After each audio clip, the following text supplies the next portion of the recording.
The Jungle Tide by John Still. The Green Pigeon. O flutter of green amid green leaves,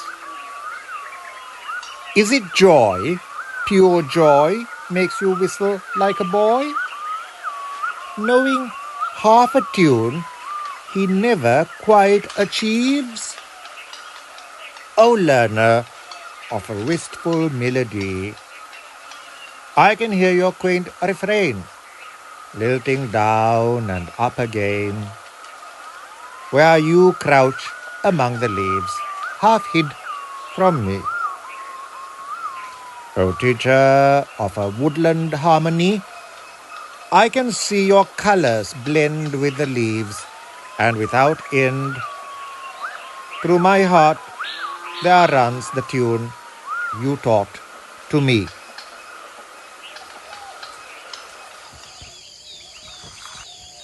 Chapter 5. Wild Beasts and Buried Cities. A friend of mine in the jungle owned a stalking buffalo, the most intelligent bovine animal I have known.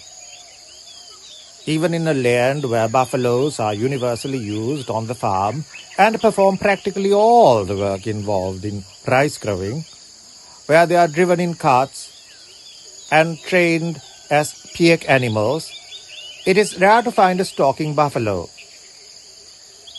The owner of this one told me that very few buffaloes could be persuaded to do the job efficiently. In all jungle villages, the buffaloes share the lives of the human beings almost as intimately as the dogs do, and their woolly calves hang around the doors among the children and hens.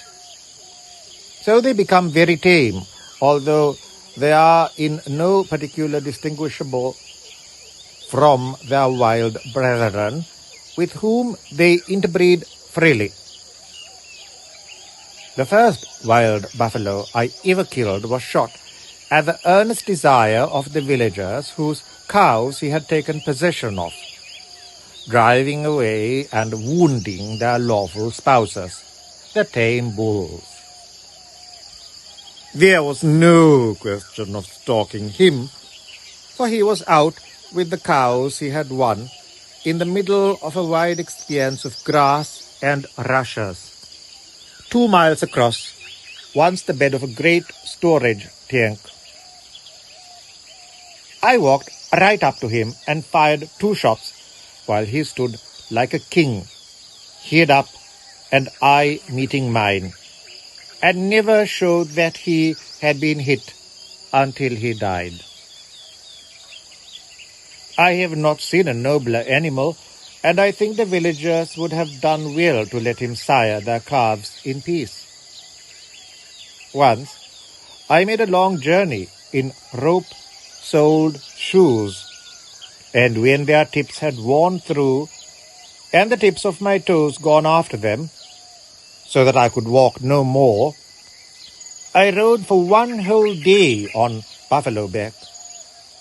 The saddle was a sack, and the girths coir string. And our pace did not exceed 3 miles an hour.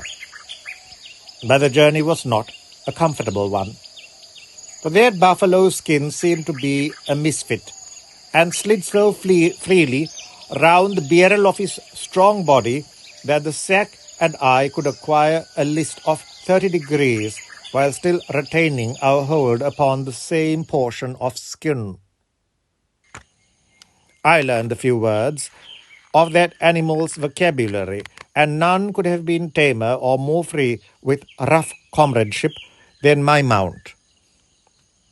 But the stalking buffalo was equally tame and more intelligent. His owner was a short, dark man, a Vedda by race, and a true son of the jungle. Even the best Sinhalese trackers have a word of respect for the Vedda, whose high caste they allow and whose race they admit to be older than their own. This man, Undia, was the head of his clan, the clan of the bow, and in his own jungle counted as a kind of chief. We became close friends, for his advantages had not made him proud, and like other instances of symbiosis, we were useful to one another. For if, in the provision of hardware, I could lead, he was more deeply learned in the mysteries of woodcraft than anyone I ever knew, even Kapurala. And this was not surprising, for he told me that his people had only settled down to live in villages at all during the generation preceding his. And even in his lifetime, they had changed several times from one range of jungle to another. And still, when I knew them, were more at home in caves than in houses. Each time they moved, they chose some small abandoned tank and patched up its bund so that a pool could accumulate for a water supply. They even had a field or two, but more of their wants were still supplied by hunting than by agriculture, and they valued their dogs nearly as much as their cattle. Generally, we met in the woods, far from the dwellings of men. But I have visited their hamlet, where the houses are still of temporary character, built of boughs with the leaves on, quite unlike the earth built huts the jungle Sinhalese live in.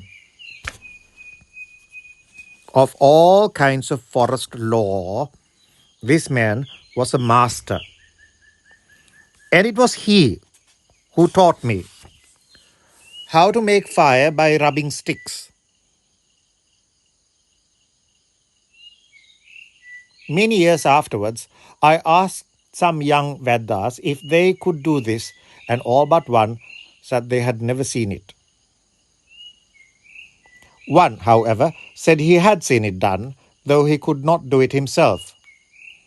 But when I asked him where he had witnessed the practice, he replied, "Here, I saw you do it when I was a little boy."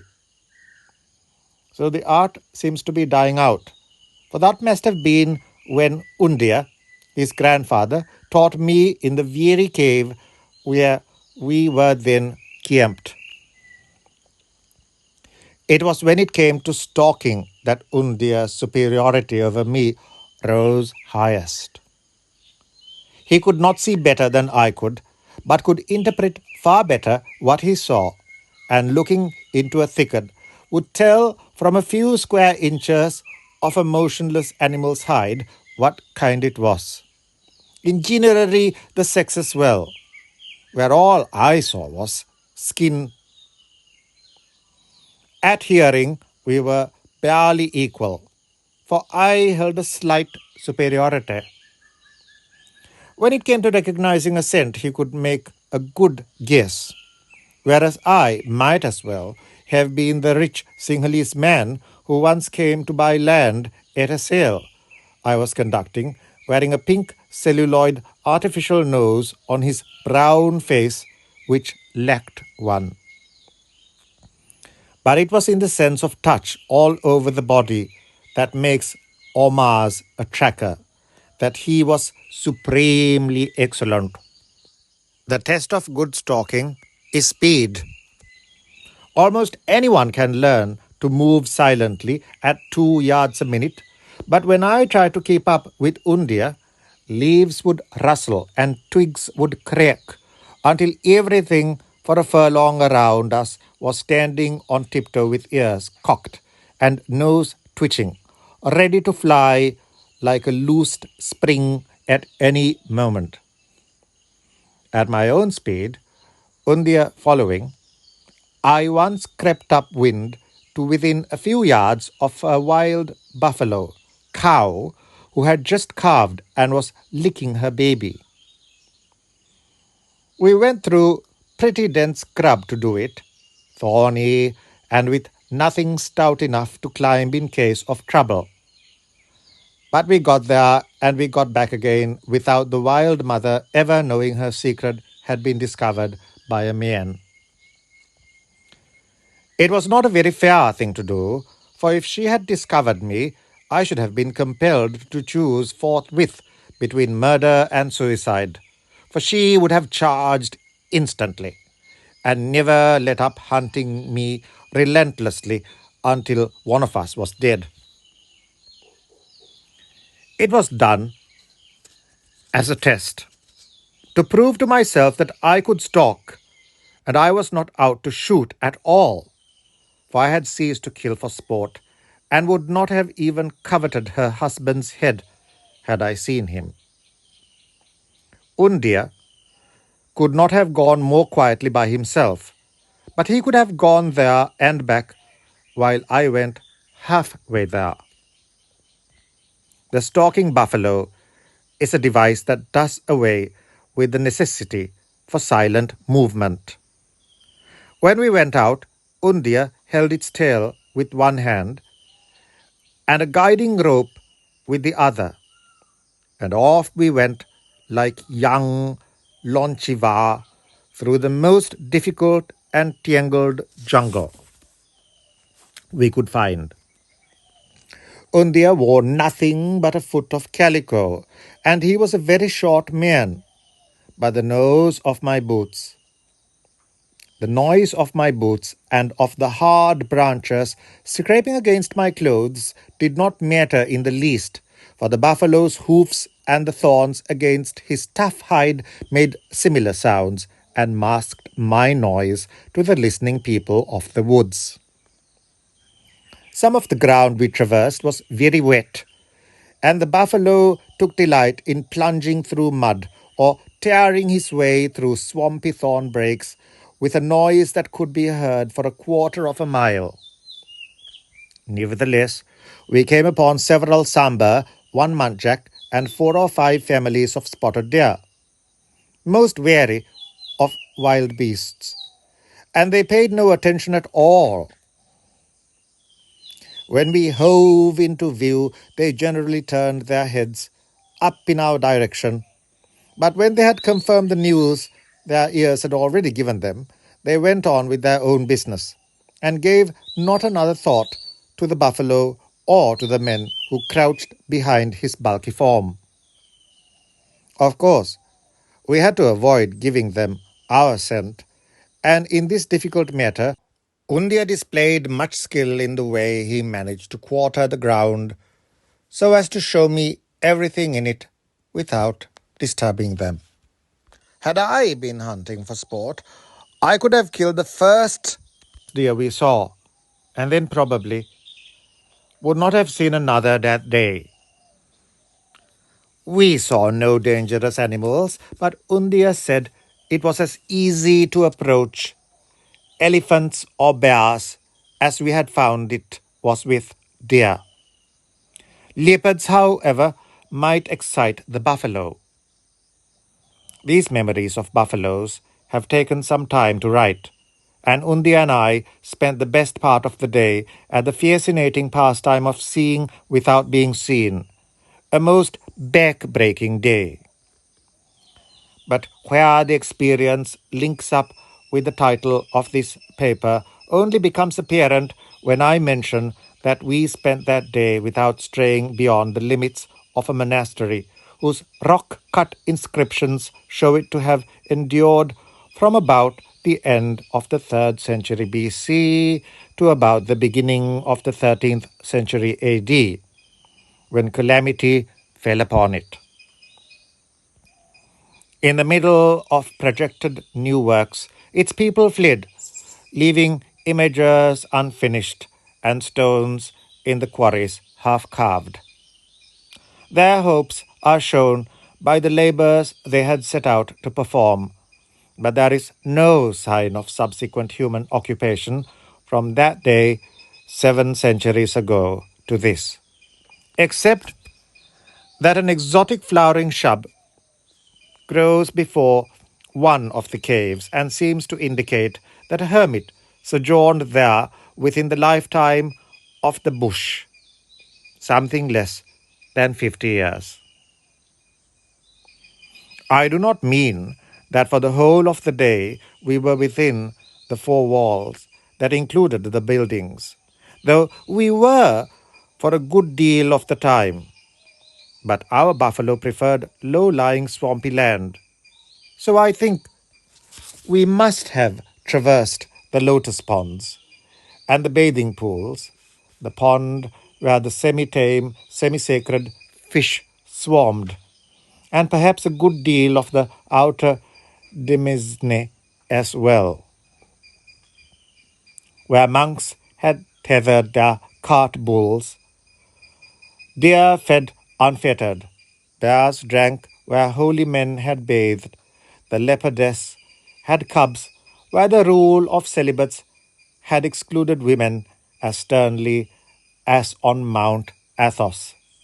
And elephants, gigantic droppings soiled the precincts of shrines where scented blossoms had for 1,000 years been laid reverently before the statues of Buddha, the wise man, founder of the faith that had called the monastery into being. This is a thing that may so easily happen in Ceylon, where a kingdom lies hidden in a forest, that it only calls for comment when for an hour one is impelled to stand aside from the life one is living, to take thought of the strangeness of things, and of how they come full circle when the civilization that destroyed the wonderful community of the trees and animals lives its last day, and the unwary tide of the jungle flows over the empty temples and hides their ruins with its counterpane of flowers. I once lost the reigning governor of Ceylon. This disaster was not gazetted, for I found him again, but for the most of a day his wife was very anxious, and her agitation was conveyed to various minor officials and spread contagiously until Vedas were called upon to track down His Majesty's representative. They did not run their quarry to earth, for I found him first. It all happened this way. The governor wished to visit a certain ruined temple where some remarkable frescoes still retained their colors after 6 centuries of neglect, and he asked me to take him to see them. There were two ways to choose from. One led through the forest along a footpath, and the other crossed beautiful park lands where open glades alternated with woods, and where we were likely to see something of wildlife. By cutting across these, the walk could be reduced to about 3 miles each way, and was more out of the ordinary run. In the event, it proved to be very much out of the common routine of a governor's life, for I mistook one cattle track for another, where all looked much alike, and went a shade too far to the north, thus failing to cut into the forest footpath, which led to the ruin, but no further. On we went, and when we had been a couple of hours afoot, I knew we had missed the frescoes, lost our way, and were heading for very wild, uninhabited country. There were plenty of game paths, and they bore the fresh imprints of buffaloes that might or might not be wild, and of elephant, leopard, bear, and several kinds of deer that certainly were. Also, there were damp hollows where wild pigs had dug, and in the trees above us, endless tribes of monkeys moved. So the governor had many interests added to what must normally prove a tedious career. But it was hot. He was more than 60 years old, and he became very tired and thirsty. Once, twice, and a dozen times I climbed trees to try and catch sight of some landmark. But those who have not tried to do this may not realize what an exceedingly difficult thing it is to do. On the actual floor of the forest, where the jungle fowl and great lizards run, one can see a good long way, and trackers drawing nigh to a wounded animal often put their faces close to the ground to look for his feet, which may be visible, though his whole body be hidden. Above that space, there comes a blind level where the shrubs bear leaves, and then comes the open region of the large branches where forest eagle owls fly through dim corridors. And it is seeing how open this mid-level is that lures one to climb trees for a distant view. But the hope is illusion, and the obscurity of the shrubs is exchanged only for the equally baffling blindness of a world of small branches where the outer ramifications of the great boughs carry their masses of leaves. Unless one can find a tree that rises above the rest, as a spire above a city, it is not of much use to climb it. For the actual tip top cannot be reached, and any lower position is valueless. If one can find such a tree, probably its lofty stem will prove unscalable. So, after a while, I gave up climbing trees and we strove to keep direction by the aid of the wind. No easy thing to do when sunk in the bottom of a sea of forest. The sun gives little help in the middle of the day in the tropics, and I had not brought a compass. At last, the governor grew so thirsty that I had to climb one more tree to get him berries to eat. There were very few I could reach, and I gave them all to him. Weren't those delicious, Miles? He exclaimed as he finished the last of them. And the most perfect ADC in Asia replied, with a desiccated tongue, "Yes, sir, quite delicious." The head governor was a great gentleman. When at last I found the way out, and we stumbled wearily along to the door of the circuit bungalow he occupied, I began to voice my apology, but he cut me short with, "I have enjoyed my walk, and you must come to dinner." I do not know how many miles we walked, but I do know that we never passed outside the limits of the buried city. The places where the animals' footprints were held in record by the mud, hard as plaster casts and insoluble until next rains, had once been public baths, reservoirs for washermen to beat clothes in, ornamental ponds or pools where lotus blooms were grown for temples. The mounds where grew the trees I chose to climb were compact of tile and brick, and their earth had once been beams and rafters. Where the streamlets had run after heavy rain, the dry sand was full of broken pottery, and the game paths we walked cut through ridges whose soil was red with bricks that once were walls. Not that day, but in those same woods, I went out to shoot a jungle cock and was lured into the thickets by a bird who kept calling and moving just out of my sight. When at last I shot him and went to pick him up, I discovered the ruins of a lovely pond built of stone slabs carved to resemble the open flower of a lotus. And strangely enough, what appears to be this very pond was already known to me, though no one then had found it. For it is described in the Mahavamsa as being built in a garden by a king who died about the time that Richard Coeur de Lion came to the throne of England. Motors can reach the place now. Near that ruin, With the frescoes, I was taught once how acute man's sense might be if he would use them. I was out with a gun and a Vedda boy when suddenly he halted and said he could smell a leopard. After a while, I thought I could smell an animal too, but the boy did far more than that, for he followed the scent with his nose held high for several hundred yards before he proved his claim by picking up the fresh track on a patch of soft soil. And we followed it right up to a room in the building of the frescoes, where it led into a sort of cave made by brick debris. I clambered into the dark chamber through a hole in the roof. The leopard had been there and had gone, and I found on the floor a coin as old as the building.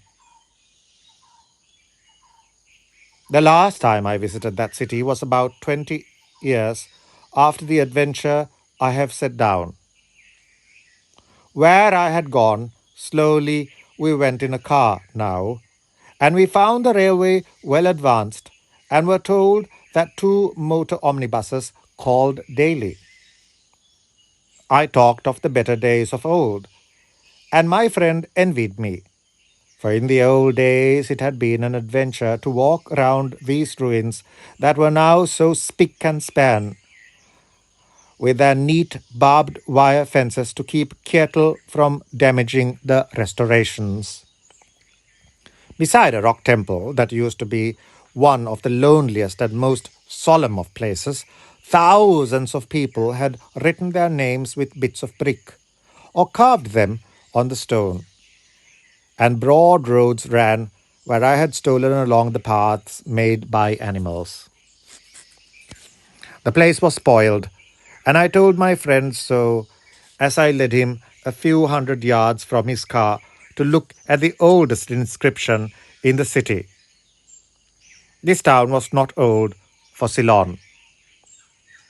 It had flourished in the Middle Ages of Lanka's history, reached the zenith of its curve in the 12th century AD, and been abandoned to the jungle 2 centuries later. But there was one old inscription in the script of one of the first 4 centuries of our era, and I wanted to see it again. It was cut into a huge boulder, probably by a hermit who had lived there before the city was built, and the rock it adorned made one side of a small cave on the west of a big pile of similar rocks. There was a larger cave on the east, quite open to see into, but sloping down to the back, where it ended in a hole about the size of the knee hole of a writing table that went under the rocks. Above these caves were tumbled rocks with further holes and caves and a few bushes, the whole pile being the size of a big farmhouse and its outbuildings. We pushed through the bushes and found the inscription. Then we looked into the larger cave. The floor was covered with the usual soft dust, part decayed rock particles and part bats' guano, and we saw the tracks of porcupines and of a mongoose, as we would have expected had we given the matter a thought. It was decidedly more curious to see the track of a fair-sized crocodile leading across the cave and down into the knee-hole den that ran beneath the rock. The tank was about a mile away, but there were pools nearer, and crocodiles sometimes travelled far on foot. Stranger by far than the crocodile's track was the trail of a bear who had walked along the reptile's path and followed him down into the dark den beyond. We could find no other exit, and no tracks led out. This extraordinary puzzle we failed to solve. The Ceylon bear does not hunt live game except termites and their larvae. This bear was full grown and, of course, an animal with vast experience of jungle life. The strongest sense a bear has is that of smell, and a crocodile smells strong. But apart from that, a bear is no fool, and even a human child could have read the track and known that the crocodile had gone into the den. For that soft dust takes a perfect impression, and the very wrinkles on the saurian soles were clear enough for a palmist to have told his fortune, and yet we could not do so. It is beyond possibility that the bear went in ignorance that the crocodile had gone before him. But why did he follow? Even in the open, a bear would have little chance in a fight with a crocodile of that size, and in a cave, none whatever. With us was a Tamil man, an old friend of mine, wise in woodcraft, and he was as mystified as we were. He told us that a cave in the upper story of the pile was sometimes occupied by a leopardess who had given birth to cubs there a year before, and as we left by a narrow footpath that led on to some further ruins, we found ourselves treading in her tracks, for she had visited the pile of rocks that very morning. This was enough, and I took back all I had said about the place being spoiled. But I do not think the age of petrol can be resisted much longer. It happened in October 1925, and the name of the city is Polonnaruwa. Thinking it over afterwards, I wondered if the solution might be that a crocodile who had been wounded had crawled into the den and died there, and that the bear knew he was dead. But, after all, even we would have known that. So the puzzle remains unsolved. Above that ruined city lies its tank, one of the loveliest things in the world. The waters are very blue, and in the far distance, across a plain where men are rarer than bears, the peaks and ramparts of the mountain ranges tower into the sky to a height of 6,000 feet or more. They too are vivid blue, but a different blue from the water. To walk around the tank may take 2 hours, or 3 if it be very full, and even now one is sure to see crocodiles there. But the most delightful part of it is in the forest of red lotuses, so full of birds that their voices mingle in a clatter like that of a children's playground. Once, when I shot a crocodile there, a man strode from the grass where he had lain hid while I stalked the sleeping creature to slay it. He was tall, and he was dignified with the dignity that scorns clothes. And as he smote the dead animal with his bare foot, he reviled it in a loud voice. For had it not swallowed his goat, bell and all, as he kept repeating. That city is well known. Guidebooks describe it. And there will soon be an hotel there with picture postcards for sale. But I know another city where no one ever goes, and where no building has yet been dug out, so far as I know. Like all the ancient towns of the Sinhalese, it lies below the bund of an enormous tank whose area may well have been thousands of acres. For the bund is miles long, but now the very name of the tank is lost. For the bund burst hundreds of years ago, and its bed is but a low-lying region in the unbroken forest, a deeper area amid the sea of trees. The only name it now bears is a Tamil one, meaning Tank of the Great Breach. At a waterhole in a rock, in the bed of that tank, I saw a bear stoop and drink, and it was curious to think how he sought for that small hole of stagnant water as for a rare treasure, in a place that for many centuries was at the bottom of an inland sea where waves broke and pelicans sailed in fleets. More than anything else, it brought home to me most vividly how brief had been the age of tanks in the long history of the jungle. For a million years, animals drank from that narrow hole. Then, for 1,000 years, the rock, whole and all, was underneath the waves. And now the jungle drinks again, where animals drank when man used stone arrowheads, and before he invented them, and before nature invented him. When the bund burst and the tank rushed out to seek the sea, a deep channel was cut through the city. Pottery of varied kinds projects from the bank of the cataclysmic stream. And if I were going to dig into the secrets of that city, I should begin there, where a section showing all levels is ready to hand. For 3 days I wandered there and found the pillars and mounds of many buildings, but failed to find what I sought, which was an inscription telling the city's name. The whole of it, and I do not know how wide it may be, is covered in high forest, and the only name it now bears is the name of a tree that abounds there.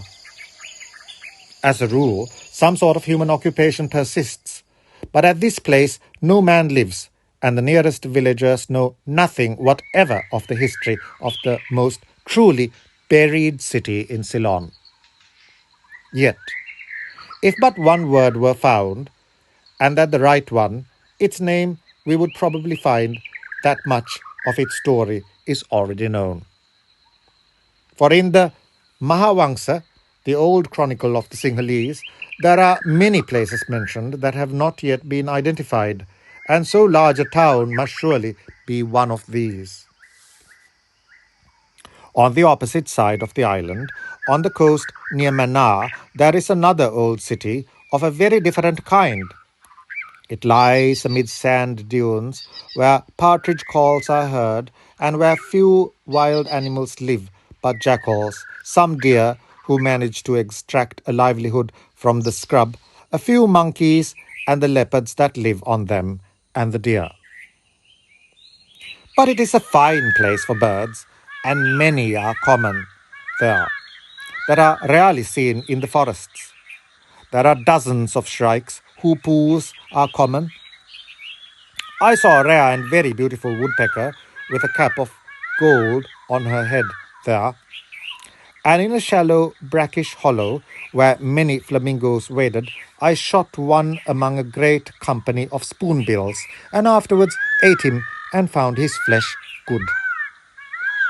Flamingo is very eatable too, and so is the great hornbill, whose weird laughter echoes in the forest like the mirth of a goblin. But the bittern is so utterly unfit for human food that even hungry moormen jib at him. Hunger drives one to try strange foods, and in those northern jungles a fellow wanderer and I came down to one meal a day of kurakkan and whatever else we could get to flavor it. When it rained, the dunes might be searched for coins that were left on the surface as the sand washed away, and I picked up many there of diverse kinds, not altogether expected. For at one time this was the chief port of traffic with India, and it was here that several armies landed that came to harry Lanka. Coins of various dynasties of South India were found, and of course Roman coins, for they came to light everywhere in Ceylon, and the money of 25 emperors has been recorded. Roman ships had probably lain in the roadstead of the city of the sand dunes, And Roman sailors may have stared at the ancestors of the monkeys who stared at me as I hunted the sands for finds. The Chinese had been there too, for a coin or two of theirs and a few pieces of their porcelain were left bare by the wind and rain. But perhaps the most unexpected coin of all that are found there is a Sinhalese one, the smallest old Sinhalese coin known, for it is found almost nowhere else at all, even in the capital city of the king who struck it. While I was camped on the dunes, a fierce storm swept down on us in the middle of the night, and my tent was blown down on top of me. It was a heavy double one, and it broke the rods of my mosquito net and pinned me down beneath its wet folds. I shouted for help, and after some time was glad to hear the feet of running coolies. But alas, they had not come to help me, for their own tent had blown flat too, and they were running to take refuge in mine.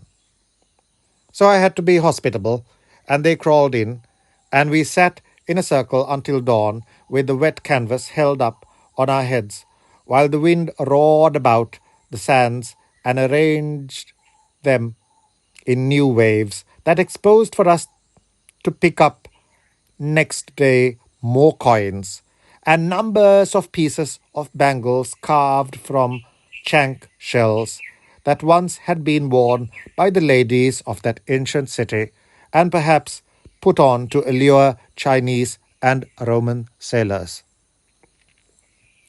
I gained some idea of what that ancient harbour had once looked like when visiting the island of Cates in the archipelago to the north of Ceylon. For in the roadstead there, more than 30 sailing ships were lying. They were of Eastern rig, of Eastern build, and manned and owned by Eastern men. Not a single European sailed in any one of them, in any capacity. Some had 3 masts, and some only 2, but all were seagoing ships, and between them they visited the coasts of far Arabia and the Persian Gulf, as well as the ports of India and Ceylon. Some, they told me, traded with the remote coral islands in the middle of the Indian Ocean.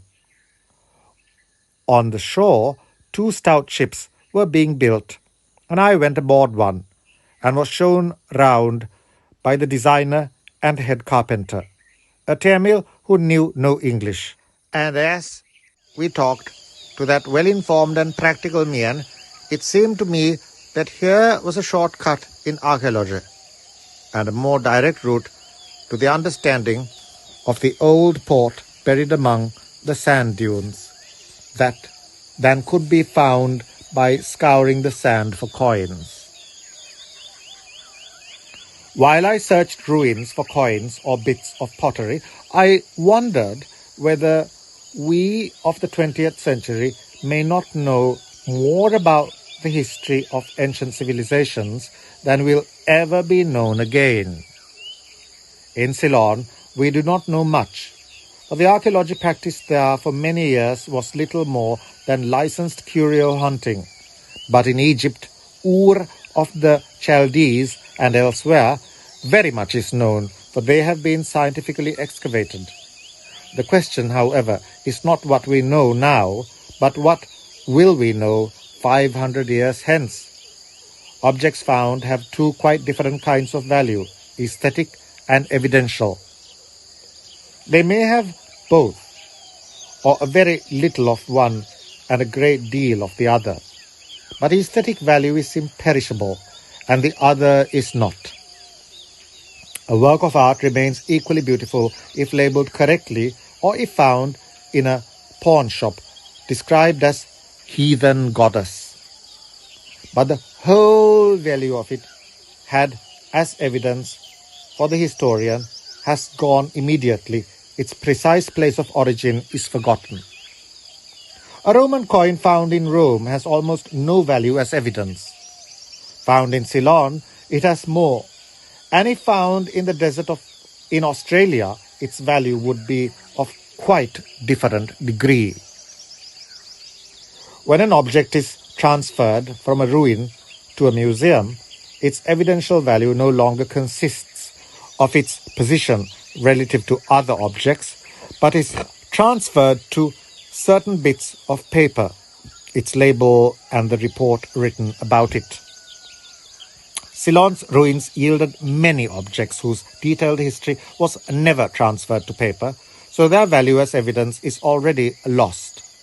But they may not be so very far behind Ur and Hisarlik in another few centuries. A war greater than the last, a period of decay of culture due to some discovery making wealth too easy for our frail natures to stand up to it, or a fungoid disease of paper. Any little accident like that might destroy utterly the evidential value of all that has ever been dug up from all the buried cities of the earth. And Nineveh and Troy would again be nameless mounds like that city where the bear drinks in the bed of the tank. The people of those cities had no knowledge they thought would endure forever. But how many square yards of their writing mediums in the aggregate now remain? The memories of men are too frail a thread to hang history from. Books are written every year, contesting from one side or the other the bare facts of a happening in Palestine that half the world professes to consider the most important thing that ever happened.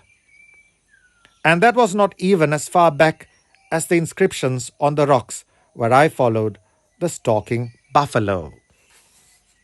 But far nearer, and in our own country, the history of our greatest poet is so far forgotten that one book has been published to prove he was Bacon, another to prove he was Lord Derby, and others to prove he was himself. Frail is human memory, but is paper less frail? And, save for those two rival frailties, nothing exists to prevent the jungle tide from rising again and the ruins of London becoming nameless bunkers in golf courses. But animal life persists, and the trees and the whole complex interdependent life we call the jungle, be it forest or only sandy dunes, is renewed afresh each time its tide flows and civilization sinks. Where are the monks who ruled kings, built high towers? The wild swine dug for roots before monks were invented, or kings either, and they still dig there. A king of Lanka carved in granite his proud command that the thing he had accomplished should not be set aside. So long as the sun and the moon endure and birds build their nests. And of his memory nothing remains but the scrap of poetry, now grown wistful, for as he feared might happen to others, so it has happened to him, and his decree has become his own words, like a line drawn upon water.